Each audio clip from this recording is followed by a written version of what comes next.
Hi, my name is Heidi and I own the store TPT, The Lesson Pony, in which I sell mostly history and science lessons. Today I'd like to speak to you about tracking.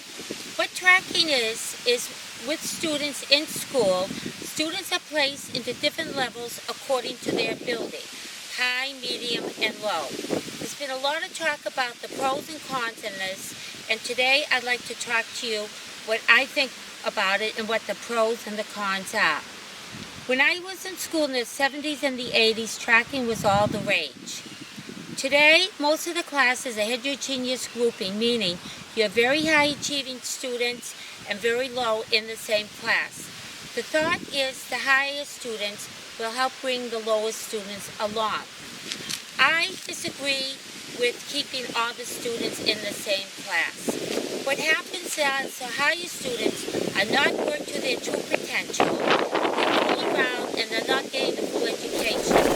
Neither are the lower students. The lower students get frustrated and they act out a lot of times because they're not getting the help they need in order to succeed.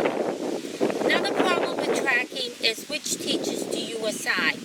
Often it's the first year teachers or the teachers who are not in the political group will get assigned the lower students, whereas the older teachers or more mature teachers get only the gifted students, the AP classes.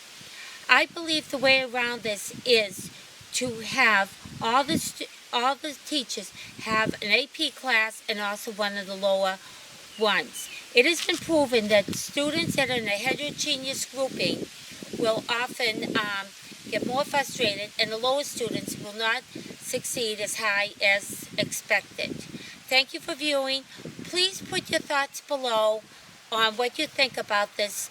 I am open to any suggestions. I do believe that tracking is the best way, if, as all things in teaching, if it is handled correctly. Thank you.